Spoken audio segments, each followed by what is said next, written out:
Impression ये है कि आप जो फिल्में बनाते हैं वो कमर्शियली सक्सेसफुल होने के लिए नहीं बनाते हैं, पैसा कमाने के लिए बनाते हैं, है ना, हीरोइन से दोस्ती करने के लिए बनाते हैं। अच्छा मगर हीरोइन से दोस्ती करो तो क्या गुनाह है? मैंने असल में दोस्ती अच्छा शब्द इस्तेमाल कर रहे हैं, लोग कहते हैं हीरोइन को चेज करने के लिए बनाते हैं। अब एक अच्छी खूबसूरत चीज़ है तो पीछे दौड़ना क्या, उसको ज़रूर देखेंगे, देखने की चीज़ है, उसे बार बार देखेंगे। हम हुस्न और वो क्या बोलते हैं सुंदरता के हम पुजारी हैं। लेकिन आपकी ये सुंदरता की पूजा शुरू हुई थी 1930 में, जो मैं आपके स्टडी कर रहा था इतिहास, तो एक ज़माना था आप दुर्गा खोटे के फ़ैन थे, उसके बाद 60s तक बात आते आते आप नूतन के दीवाने हो गए, जी तो हाँ। उसके बाद 80s तक आते आते श्रीदेवी के, जी हाँ। और उसके बाद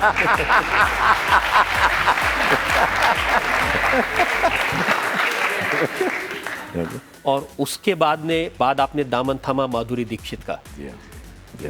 माधुरी दीक्षित की एक फिल्म का एक सीन देखने के लिए 47 बार आप सिनेमा हॉल में गए। जरूर गए, वही सही है। अब इस उम्र में ऐसा रोमांस करता अच्छा थोड़ी लगते हैं। लेकिन अब उस एक्ट्रेस को छोड़ के आपने उर्मिला मातोंडकर पर निशाना साधा है। अभी तक कोई तय नहीं किया और चेहरे ढूंढ रहा हूँ।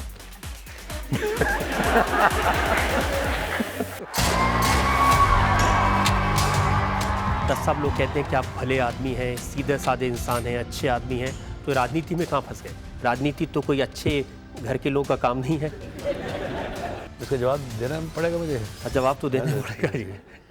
मैं इस मकसद के लिए नहीं आया था कि मैं किसी की कुर्सी छीन लूँ, मैं तो समाज सेवा के लिए आया था, क्योंकि डेमोक्रेसी में। लेकिन दस साहब पद तो मिला ना, आज भारत सरकार में कैबिनेट मिनिस्टर हैं 20 साल के बाद, और 20 साल आपने इंतजार किया तो भी आप नाराज़ नहीं हुए। ये सबसे बड़ी बात है कि आदमी को राजनीति में नहीं होना चाहिए। नहीं ऐसा थोड़ी है कि आप कहें कि भाई मैं डॉक्टर बनना चाहता हूँ, आप 10वीं जमात के बाद डॉक्टर बन जाए। फिल्मों ने आपको सड़क के लैंप से उठा करके बंगले में पहुंचा दिया।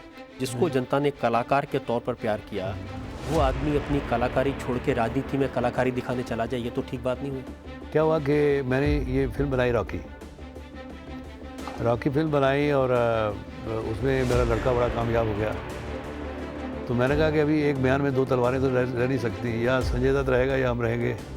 तो हमने कहा, हमने काफ़ी देख लिया, ग्लैमर देख लिया, मैंने कहा अब इसको मैदान में आने दो। मेरा इल्ज़ाम दूसरा है दस्ता, मेरा इल्ज़ाम है कि जिस फिल्म इंडस्ट्री ने आपको इतना बड़ा बनाया, इतना मान सम्मान दिया, फिल्म इंडस्ट्री ने नहीं, लोगों ने, पब्लिक। आप भी आज जो यहाँ खड़े हैं इतने पॉपुलर हैं, इतना बड़ा स्टूडियो बना लिया है, तो ये पब्लिक ने जो आपके ये देखते रहते हैं, उसकी वजह से काफ़ी प्रोग्राम आते हैं, पब्लिक पसंद नहीं करती तो प्रोग्राम ख़त्म हो जाते हैं, और आप तो झंडा गाड़े हुए हैं पता नहीं कितने सालों से। तो you have beaten all records of all the compares of this TV network and all. चुनाव में जिताने का काम, हराने का काम, चुनाव में लड़वाने का काम, ये आप करते हैं? हिंदू विरोधी राजनीति चलाने वाले कोई भी है, उनको हराना वह हिंदू नेता का काम है। कितना परिणाम निकलता है वह तो परमेश्वर। आवाज तो बहुत जोर जोर से लगा रहे हैं, लेकिन हिंदू पर उसका कोई असर नहीं हो रहा। नहीं होता, फिर भी आवाज लगाएंगे। असर नहीं होगा तो मैं ऑपरेशन करूंगा और दर्दी नहीं बचता है तो क्या ऑपरेशन करना छोड़ दूंगा? रजत जी, नहीं, दर्द आपके प्रश्न का मुझ पर असर नहीं होता था, आप प्रश्न पूछना छोड़ देंगे। आप ऑपरेशन करेंगे तो मरीज ही नहीं बचेगा। दर्द की क्या बात कर रहे हैं आप?